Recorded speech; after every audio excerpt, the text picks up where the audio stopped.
हम गायत्री परिवार से जुड़े हुए हैं और गायत्री परिवार के जो साहित्य हैं बचपन से ही हम उनको पढ़ते चले आ रहे हैं और हमारे गुरु जी की एक पत्रिका है, उसका नाम है अखंड ज्योति। अखंड ज्योति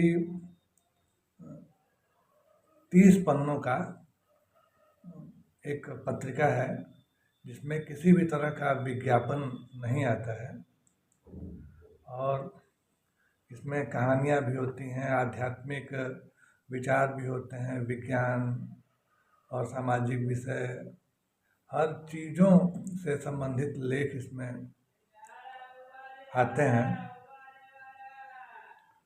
तो एक चीज़ तो हम ये देखते हैं कि गुरु जी से जुड़ने के बाद जो हम लोगों का जो व्यक्तित्व है वह स्वार्थ से निस्वार्थ की तरफ अग्रसर हुआ। एक छोटा सा उदाहरण बताते हैं आपको।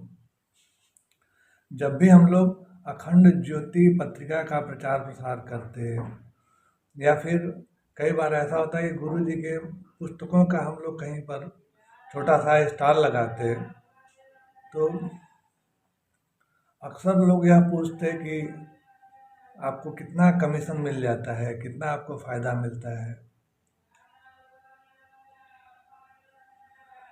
तो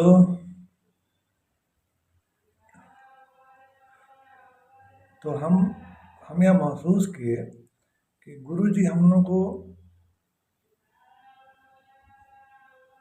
किस तरह से एक अलग ही रास्ते पर बढ़ने के लिए प्रेरित कर रहे थे।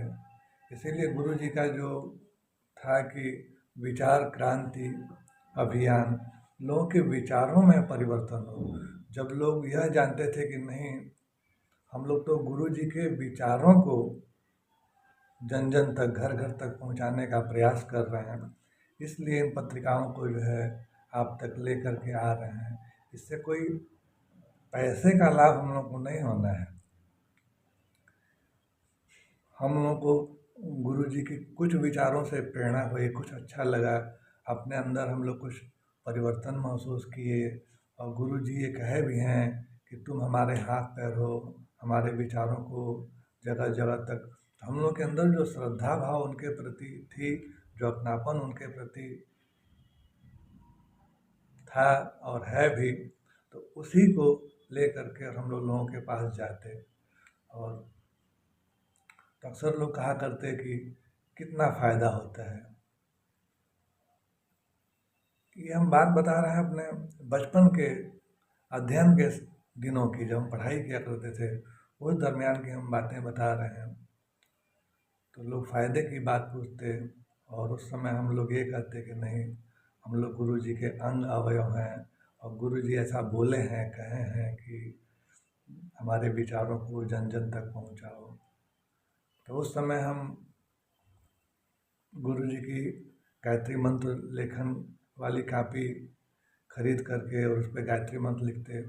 और अधिकांश ऐसा होता है कि अपने शहर में जो गायत्री शक्तिपीठ है वहाँ जाते और वहाँ पर बैठ करके और घंटों, छुट्टी का जब दिन हुआ करता है, जब भी हम खाली रहते तो साइकिल चला करके गायत्री शक्तिपीठ पर जाते और वहाँ पर घंटों बैठ करके और गायत्री मंत्र लिखा करते।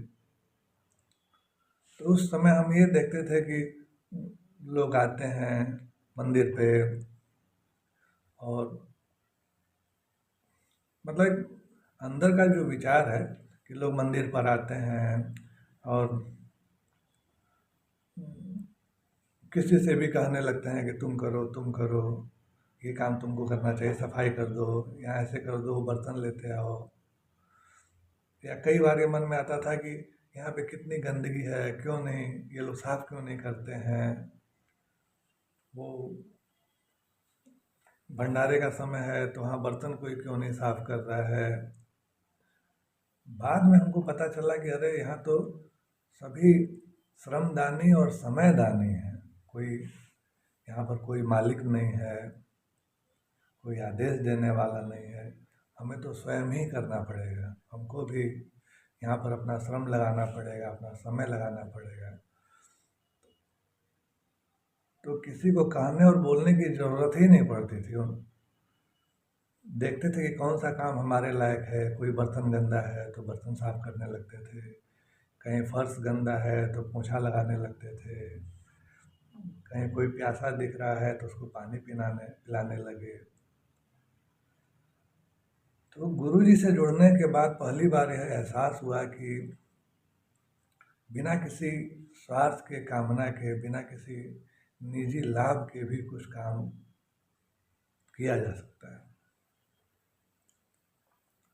तो अक्सर हम जब मंदिर पर जाते तो मंदिर छत काफ़ी ऊंचा था।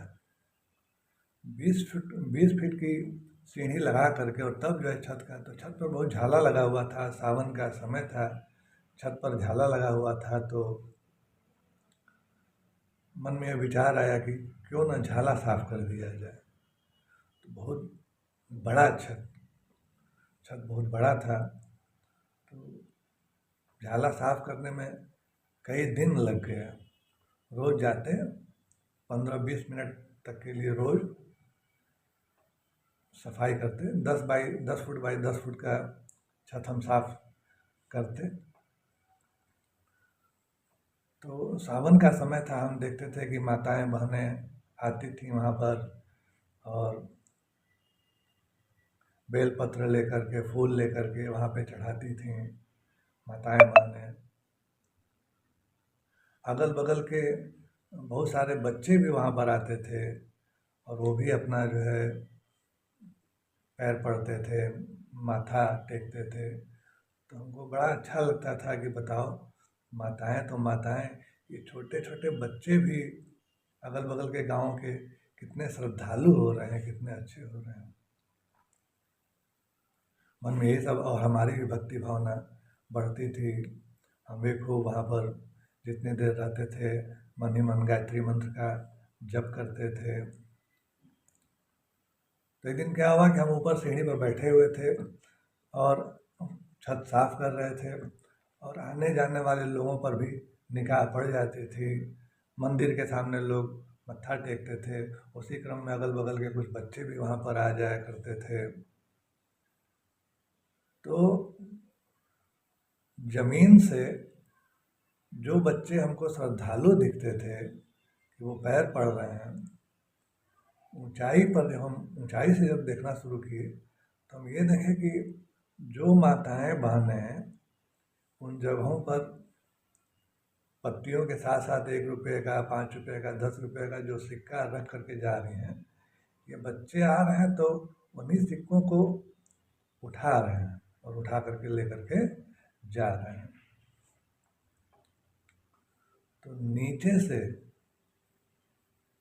धरातल से हमको अलग दुनिया दिख रही थी, और जब थोड़ा ऊंचाई पर उठे तो वही दुनिया अलग ढंग से हमको दिखना शुरू हुई। तो एक आध्यात्मिक विचार, एक आध्यात्मिक प्रेरणा खुद के लिए भी आई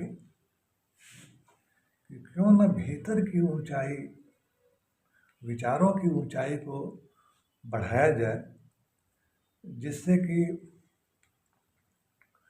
कि अलग तरह का सोच विकसित हो, पहचानने की क्षमता विकसित हो कि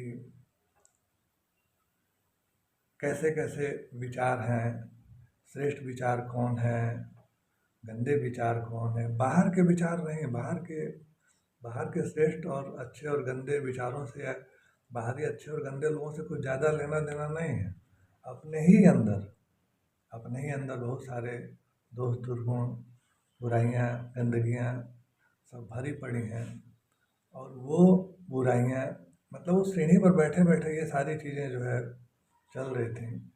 वो जो विचार हैं, जो गंदे विचार हैं, गंदी जो मानसिकता है, गंदी जो सोच है, गंदे जो आचरण हैं, गंदे गुण हैं, गंदे कर्म हैं, गंदे जो स्वभाव हैं, तो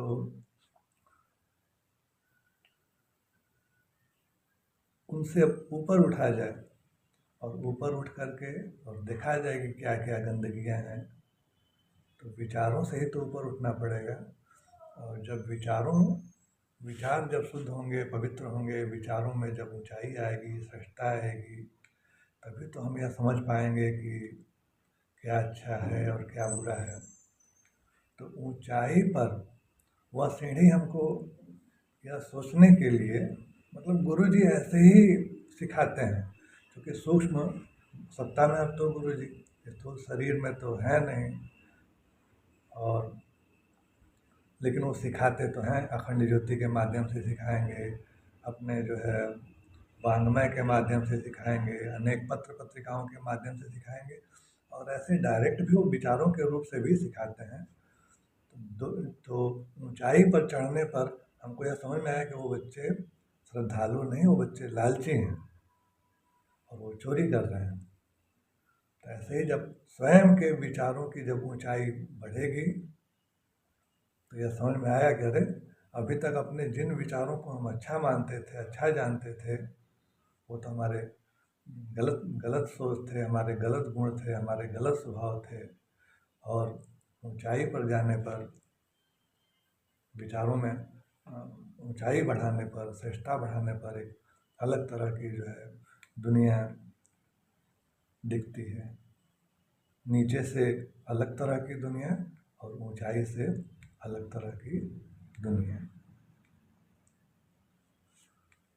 तो इस प्रकार से गुरुजी अपने पुस्तकों के माध्यमों से भी और सूक्ष्म रूप से भी बहुत कुछ सिखाते और समझाते रहते थे।